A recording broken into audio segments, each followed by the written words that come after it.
Estamos aquí en una entrevista con la licenciada Judith Ramos y la licenciada Rosana Ros. Ellas son parte del equipo impulsor de la ley del ejercicio profesional de la psicología en el Paraguay y nos han concedido este momento de su tiempo para que nosotros podamos hacer esta entrevista para la Semana de la Psicología en la universidad, y vamos a hacerles algunas preguntas acerca de la ley. Vamos a presentarles un poco para saber con quiénes estamos tratando, porque son personas muy capaces, muy prestigiosas.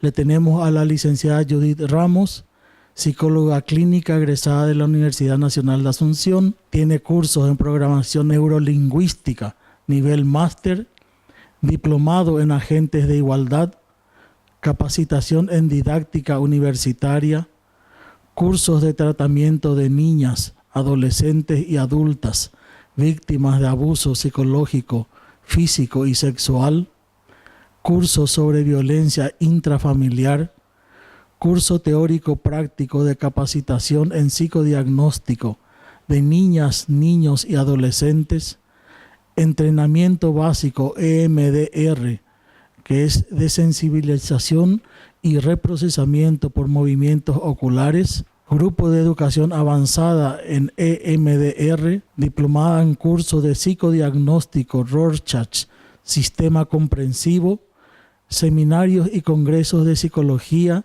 psiquiatría, psicodiagnóstico y victimología. Está con nosotros también la licenciada Ros, psicóloga forense de la Corte Suprema de Justicia, integrante del grupo impulsor de la ley del ejercicio profesional de la psicología en el Paraguay, docente universitaria, conferencista, presidenta interina de la Asociación de Profesionales Forenses del Poder Judicial, integrante suplente de la Comisión Directiva del Sindicato de Docentes de la Facultad de Filosofía UNA.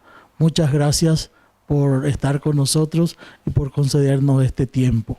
Queremos pasar a hacerle algunas preguntas para que nos ayuden un poco a comprender la relevancia y la importancia de esta ley que fue recientemente promulgada. Entonces, como primera pregunta, a quien quiera responder, ¿qué relevancia tiene para ustedes la promulgación de la ley en el contexto en que se está ejerciendo la profesión en nuestro país? Bueno, primero que nada, muchas gracias por acercarse hasta nosotros y darle la importancia y el valor que tiene esta ley para nuestra profesión en el Paraguay. Bueno, la relevancia es mucha, es realmente grande, porque nosotros éramos el único país en el Mercosur que no contábamos con una ley del ejercicio profesional en la psicología. De por sí, esta ley lo que viene es hacer el puntapié, realmente es comenzar un camino dentro de un marco normativo que es fundamental para el ejercicio profesional. Y va de por sí reglamentar lo que implica la eficiencia en el servicio de atención a los numerosos usuarios y usuarias del servicio psicológico, sobre todo en lo referente a salud mental en nuestro país. Entonces, ese es el objetivo realmente de todo el grupo, de dotarle a nuestra profesión de un marco normativo en el cual las personas usuarias realmente tengan esa seguridad y esa protección de que van a ser atendidos por profesionales de calidad. La ley ya fue promulgada. ¿Se encuentra ya en vigencia? Sí, la ley ya se encuentra en vigencia. A partir de la publicación, de la promulgación de la ley, que fue el 9 de mayo, ya se encuentra en vigencia. Lo que sí está en proceso de reglamentación, ¿qué es lo que va a hacer? La reglamentación es facilitar el cumplimiento de la ley, ¿verdad? Entonces, en ese proceso nos encontramos ahora, en el proceso de reglamentación, que lo que va a hacer es facilitar el cumplimiento de la ley. La ley ya se encuentra en vigencia a partir de su publicación. Solamente para acotar que en la reglamentación van a estar todas las especificaciones según las especialidades, ya que en psicología tenemos diferentes especialidades y también dentro de la clínica de escuela la reglamentación va a ser más específica. Durante el proceso que les llevó elaborar el proyecto de ley y presentar, ¿encontraron ustedes en algún grupo o en alguna corriente específica alguna oposición acerca de la ley? Sí, tuvimos oposiciones y sobre todo en el último tramo ya de la ley, de todo lo que fue el proceso. Lo que sí nos gustaría hacer la salvedad de que este no es un proceso que se dio solamente en la presentación es del 2017. Sin embargo, este tiene un proceso de muchos años atrás. O sea, la ley no es reciente, sino data del año 1975, el primer intento de ley. Y durante todo ese proceso, muchas escuelas, muchos actores tuvieron su tiempo y su trabajo en todo esto. Y en el último tramo, ya cuando estábamos en la etapa de el análisis por parte de la Cámara de Senadores, sí, la corriente psicoanalista fue la que interpuso ciertas objeciones a la ley y solicitó en ese momento modificaciones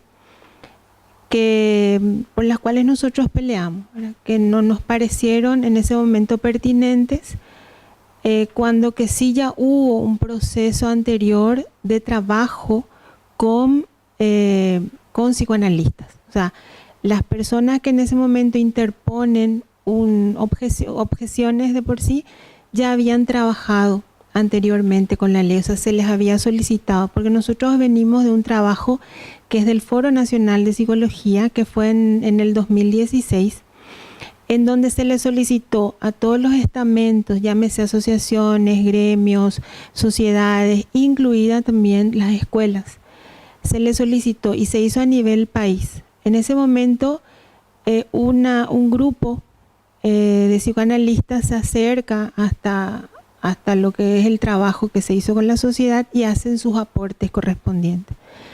Entonces, cuando llegan a la fase de Cámara de Senadores, hacen estas objeciones que no realmente nos quedó un poco como que nos sorprendió. Y, por supuesto, defendimos el trabajo, porque este es un trabajo de equipo de mucho tiempo, y defendimos ese trabajo porque lo que nosotros tenemos que considerar y tener en cuenta que esta es una ley. No estamos hablando de escuelas, no estamos hablando de corrientes, estamos hablando de una ley. Es una ley que es una normativa jurídica que lo que va a hacer es legislar el ejercicio profesional. Por supuesto, después vamos a entrar en los detalles, podemos irnos después al tema, como dijo la licenciada, vamos a irnos a las reglamentaciones por especialidades, vamos inclusive, cada especialidad debe hacer su aporte para que todo esto realmente sea un conjunto de normas que haga que la práctica sea eficiente. O sea, ese es el objetivo. Evidentemente, las fundamentaciones a las cuales nosotros nos abocamos y entendió el Senado, entendieron los senadores y ahora tenemos la ley promulgada y ya en vigencia. También mencionar que este grupo no es que estaba en contra de la ley, sino de algunos artículos específicos nada más. Por eso es que ellos acompañaron al principio y en esta instancia quedaron ahí. Pero como los artículos eran bien específicos y están respaldadas también por las leyes que tenemos, porque para poder sacar una ley nosotros tenemos que estar vinculadas a leyes ya preestablecidas, el Senado es donde también ve que estamos en condiciones de que está bien lo que estábamos haciendo. La ley en realidad protege y ayuda al profesional psicólogo y también al usuario. Entonces, brevemente o lo más sintéticamente posible, ¿en qué cosas o en qué casos, digamos, ustedes ven que una ley era ya necesaria en nuestro país para la práctica de la psicología? Es una ley que va, como usted dijo, es para los profesionales psicólogos, pero también para la ciudadanía hoy día, porque nuestra ley va a estar amparada por todo lo que es el registro profesional que el ministerio va a estar regulando. Al regular, nosotros también vemos que en Paraguay existen de repente profesionales que dicen ser psicólogos o ejercen la profesión sin estar habilitados. Entonces, gracias a la ley, hoy día la ciudadanía va a poder estar más protegida en relación a eso. También en referencia a las especializaciones. Cuando hablamos de especializaciones en la ley, eso implica la obligación, ¿verdad?, del profesional psicólogo y psicóloga de tener una especialidad, y la especialidad implica también una corriente, una escuela psicológica. Entonces, eso le da a las personas usuarias la seguridad de que ese profesional o esa profesional realmente está trabajando dentro de un marco de eficiencia y de calidad. También está dentro de ciertos artículos, uno es la formación y otro tiene que ver también con el trato, con las buenas prácticas. En eso también hay protección para el profesional, ¿verdad? Porque también tiene que ver con las buenas prácticas de los lugares donde los profesionales tengan que ejercer su profesión de psicología, ¿verdad? Entonces hay como un feedback constante, tanto de la institución, tanto del Estado para el profesional, y también del profesional para con el usuario o la usuaria. Esos son un poco los puntos que se van dando dentro de la ley. Mucho es la formación y el hincapié en las buenas prácticas. ¿Cuál sería el mecanismo a seguir para controlar el ejercicio profesional en el caso de las instituciones estatales y privadas o de los profesionales que ejercen sin registro, por ejemplo? ¿Cuáles serían los mecanismos de control? Los mecanismos de control van a ser estipulados dentro de la reglamentación. De por sí, el primer ente regulador y rector de esta ley es el Ministerio de Salud Pública y Bienestar Social, el cual de por sí ya dentro de ciertas reglamentaciones tiene algunos indicadores. Sin embargo, como no existía una ley del ejercicio profesional, sobre todo en lo referente, por ejemplo, a especialidades o formación académica o supervisión de las prácticas, etcétera, esto sí va a estar ingresado dentro de la reglamentación. Entonces, eso vamos a tenerlo dentro. ¿Por qué? Porque va a tener que ser, va a ser liderado por el Ministerio de Salud, seguramente con otras instituciones. Y también en el caso específico de la no utilización del registro, es justamente la ley la que va a amparar en este sentido, porque anteriormente se podía denunciar y de repente no teníamos muchas herramientas. Hoy con la ley ya podemos hacer, y como el Ministerio de Salud es el que va a estar regulando, es el que va a estar sancionando de repente ante los incumplimientos que puedan darse. Y esa sanción es la que, o sea, todo eso va a estar dentro de lo que, en la ley no habla de sanciones. Eso es importante, ¿no? La ley no habla de sanciones porque esta es una ley, hay que tener en cuenta que es una ley marco, es una ley general, no es una ley específica, que en realidad lo específico se da en las reglamentaciones. Ahí ingresan ya los detalles de la ley. La ley da lo general y en la reglamentación ingresa lo específico. Uno, eso. Y segundo, no pudimos hacerlo de manera más específica porque hay que tener en cuenta que la psicología tiene diferentes áreas. Entonces, cada área, cada especialidad tiene que tener su reglamentación de vuelta. ¿Por qué? Porque son áreas de diferentes especificidades de vuelta.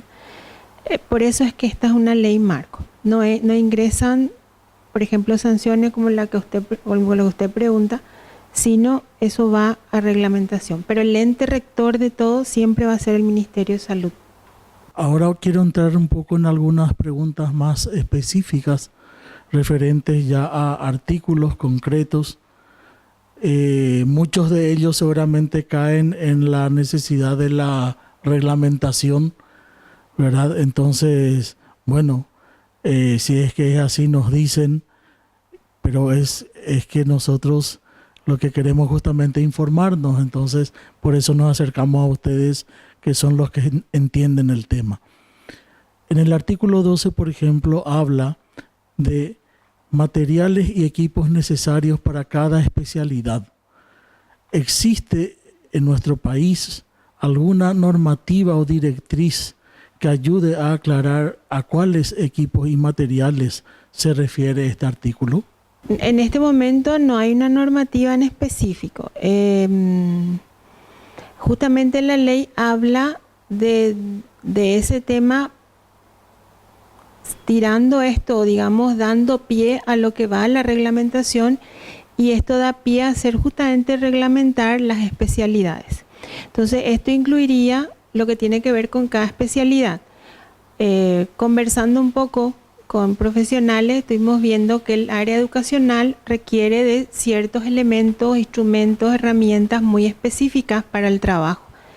Personalmente, yo trabajo en evaluación psicológica, mi trabajo como evaluadora requiere de instrumentos y de herramientas, sobre todo actualizadas, que tengan que ver también adaptaciones hechas para nuestro país.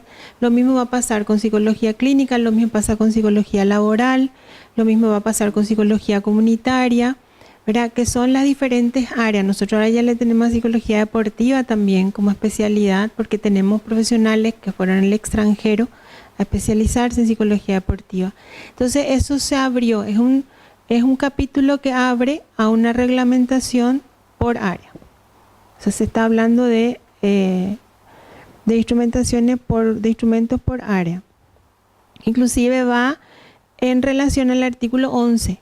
El artículo 11 habla de un ambiente laboral, habla de un ambiente de trabajo en condiciones adecuadas a la dignidad tanto de los usuarios como de los profesionales. Entonces, si el artículo 11 se cumple, de por sí el artículo 12 se tiene que cumplir, porque van en cadena. Pero, o sea, si uno tiene que tener un ambiente laboral adecuado, evidentemente tiene que tener las herramientas adecuadas.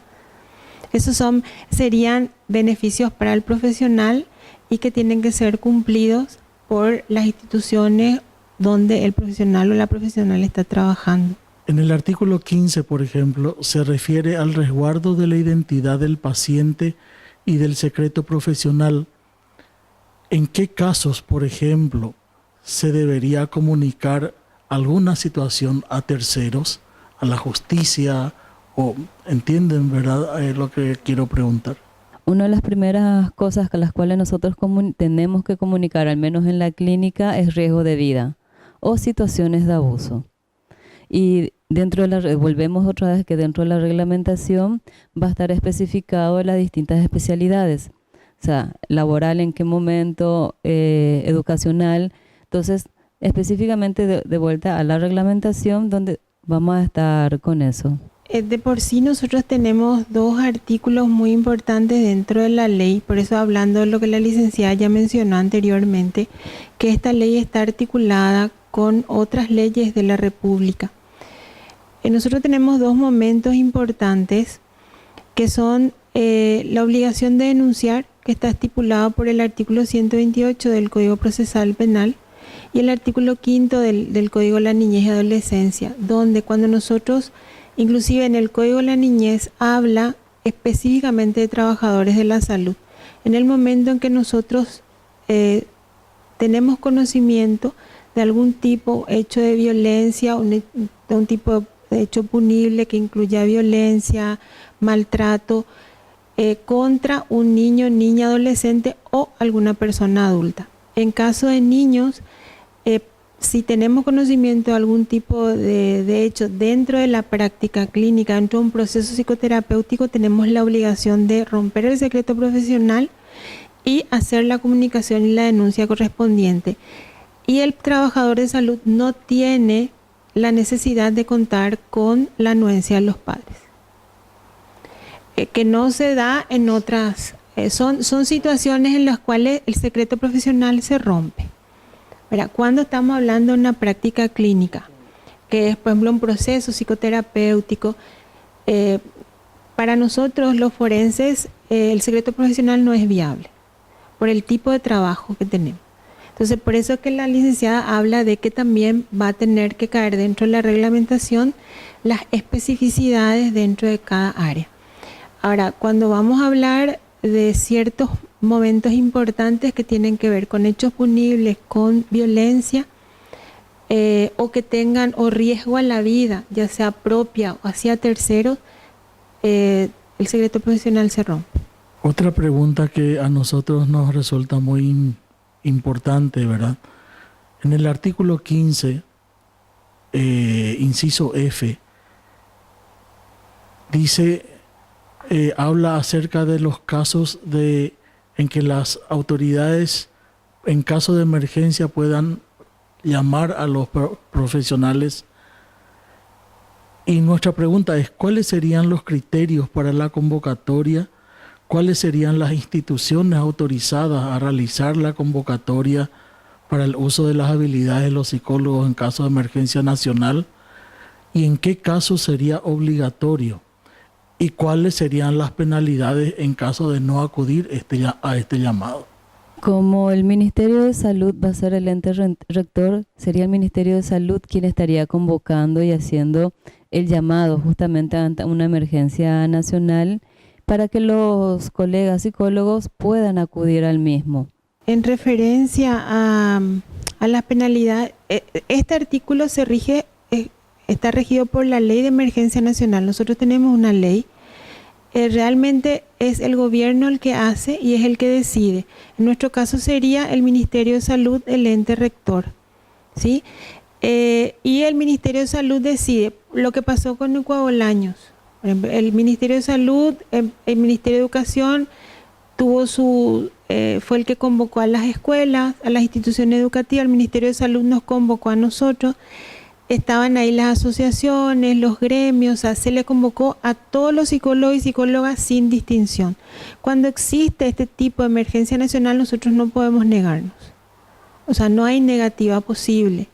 No hay algo que diga que nosotros podamos decir, yo me niego, a no ser que exista algún tipo de impedimento, que podía ser alguna inhabilitación, porque dentro de esa emergencia está incluida un familiar cercano, lo que implica que esa persona o ese psicólogo está siendo como una víctima indirecta, entonces no está en condiciones de formar parte de un equipo de apoyo.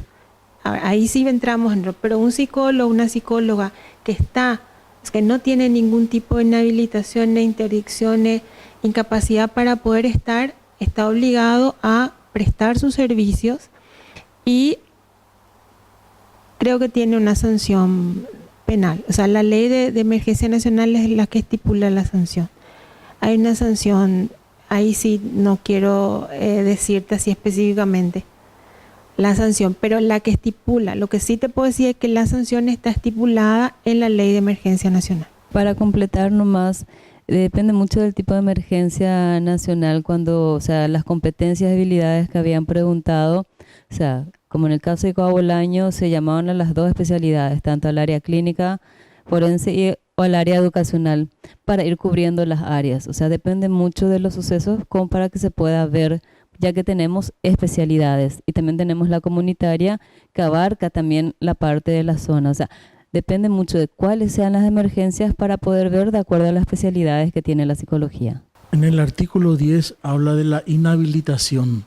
Nuestra pregunta es, ¿cuáles serían los motivos de inhabilitación del profesional y si se contempla inhabilitación temporal o permanente o se contemplan ambas situaciones?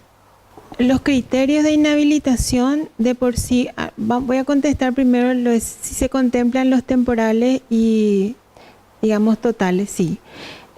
Serían las interdicciones y las inhabilitaciones, por eso habla de interdictos e inhabilitaciones. Eso está en concordancia con el artículo 37 y 38 del Código Civil.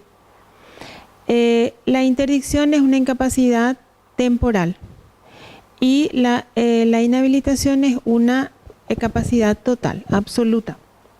Entonces, pero eso tiene que estar resuelto por la justicia ordinaria. O sea, no es algo que nosotros vamos a tener en cuenta porque o se va a tener que decidir dentro de lo que tiene que ver el Ministerio de Salud, no. Se puede hacer una denuncia ante una situación, un hecho, porque eso está estipulado. Se hace una denuncia al Ministerio de Salud. El Ministerio de Salud, ahí es donde ingresa de vuelta la reglamentación, va a decidir cómo se va a manejar esa denuncia, y esa denuncia tiene que pasar al ámbito de la justicia ordinaria, y la justicia ordinaria es la que va a determinar y resolver de qué se trata. Sería caso por caso. Sería caso por caso. Después tenemos nosotros en lo que es, perdón, el tema del, no está bien, artículo 37 y 38.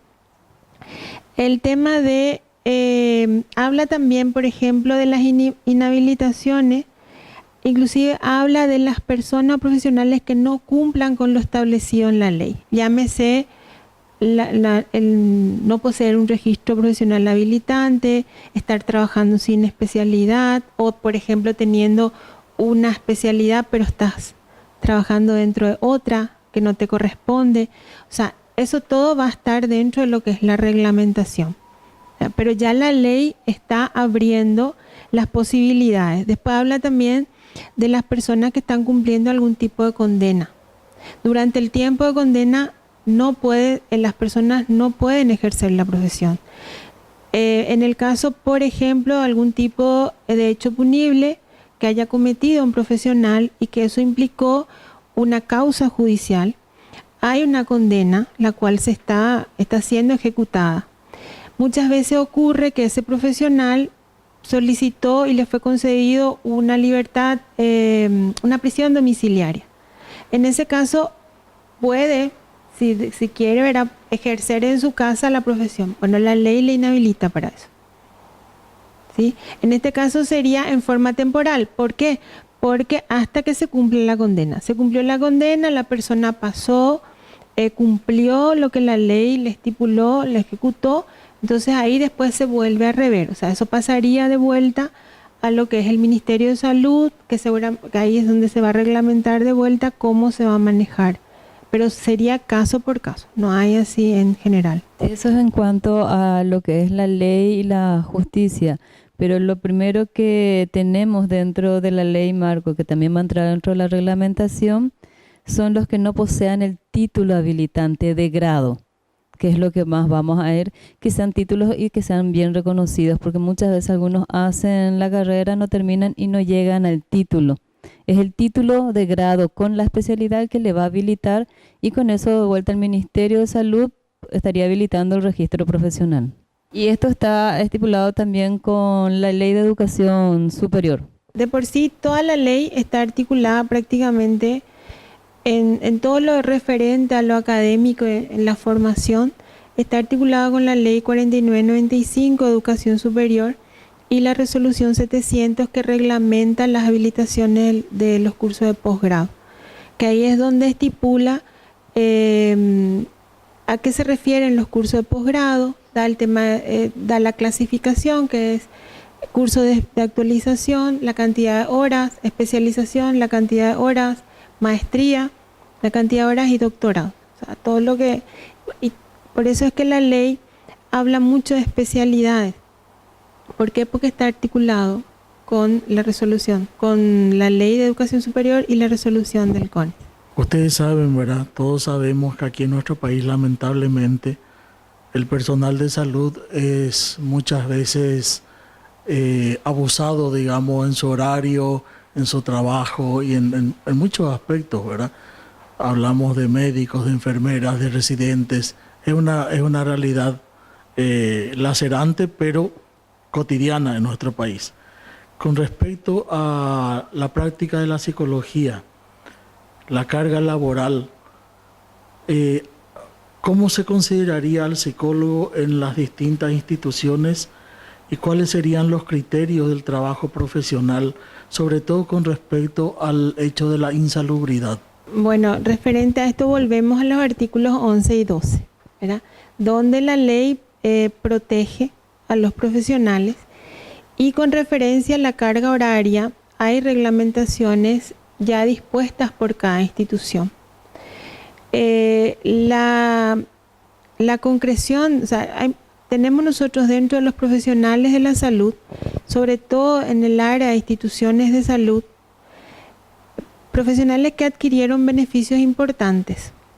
Ahora, esos beneficios están regidos por reglamentaciones internas de cada institución y son también jurisprudencia, o sea, esas son situaciones que ya fueron dadas, que nosotros los demás gremios, si estamos en alguna situación de insalubridad, de peligrosidad, ahí sí voy un poco a lo que es nuestro trabajo dentro de lo que es el área jurídica forense, donde realmente la insalubridad y la peligrosidad es parte de nuestro trabajo diario. Entonces, esas son sí reivindicaciones por las cuales nosotros los profesionales jurídicos forenses tenemos que pelear todavía. Porque hay una realidad nuestra que es la carga horaria, que es un beneficio, una reivindicación que lo obtuvieron el personal de blanco, los llamados personales de blanco del Ministerio de Salud. Ellos tienen una carga horaria diferenciada.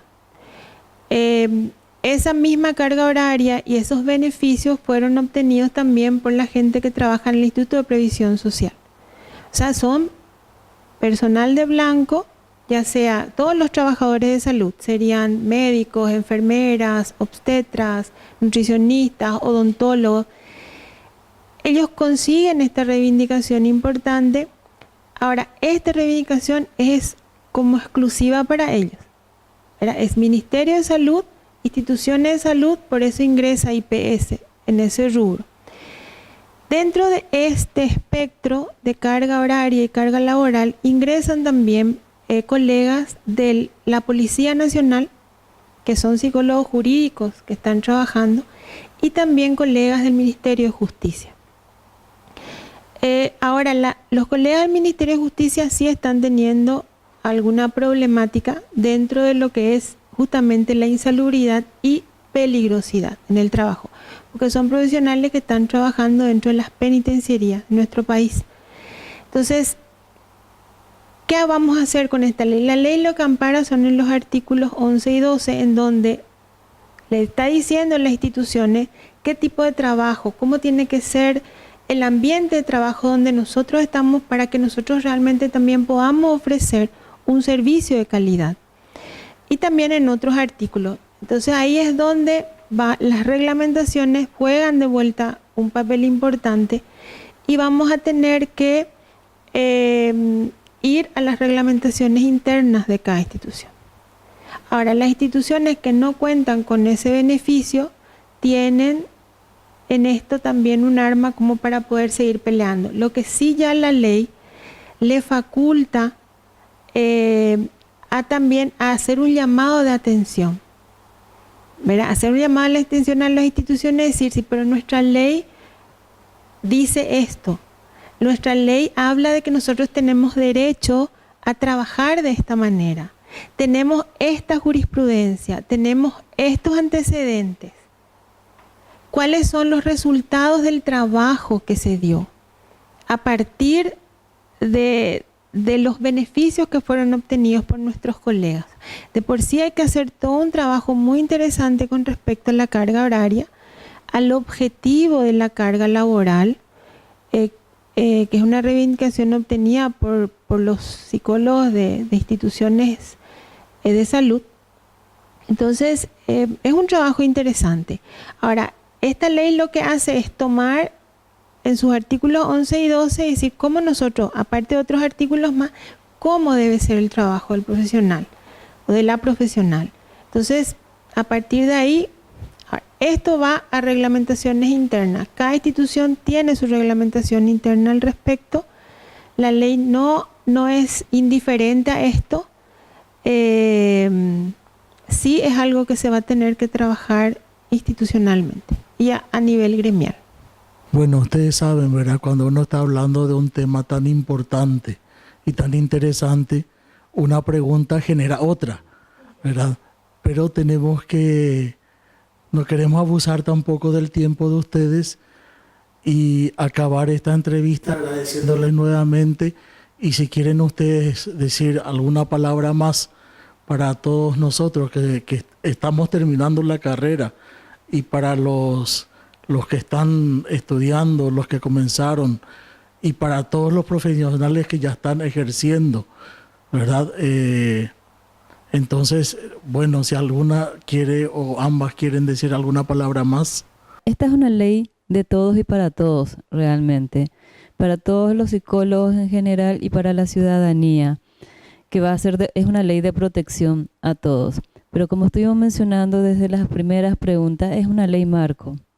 Muchas de las cosas empezamos a trabajar ahora, que tenemos con un periodo de tiempo en este momento, para trabajar con las reglamentaciones, en la cual estamos trabajando desde allá hace un tiempo con todas las cabezas de las organizaciones, de las instituciones, donde cada uno ya fue aportando un grano de arena.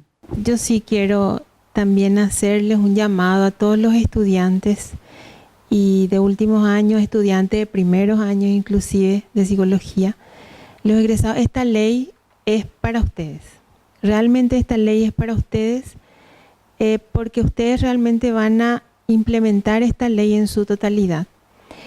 De ustedes depende la calidad y la eficiencia del ejercicio profesional de la psicología en el Paraguay. También de nosotros los profesionales ya más antiguos, que como siempre digo, estamos un poco ya de salida, y es lo que le estamos legando a los profesionales noveles, y realmente el compromiso es grande, porque también la percepción de la gente es de mucha duda. O sea, mucha gente como que una ley más, ¿qué va a pasar después? ¿Será que se va a cumplir? El cumplimiento de esta ley depende de cada uno de nosotros, como profesionales, de que realmente tomemos en serio nuestro trabajo, de que realmente tomemos en serio nuestra profesión, que es una profesión de servicio a una persona, a un ser humano que está necesitando de nosotros en ese momento. Entonces, el cumplimiento de esta ley realmente es un compromiso y es responsabilidad de cada profesional de la psicología en Paraguay. Así que nuestro deseo es que todos y todas nos comprometamos realmente a esto, nos unamos a lo que es la reglamentación de esta ley y realmente a tomar en serio esta ley y a llevarla a la práctica. Muy bien, en nombre nuevamente del último curso de la carrera de psicología de la Facultad Iberoamericana, les agradezco su tiempo, ¿verdad? Y bueno, nos vemos nuevamente en cualquier momento. Muchas gracias.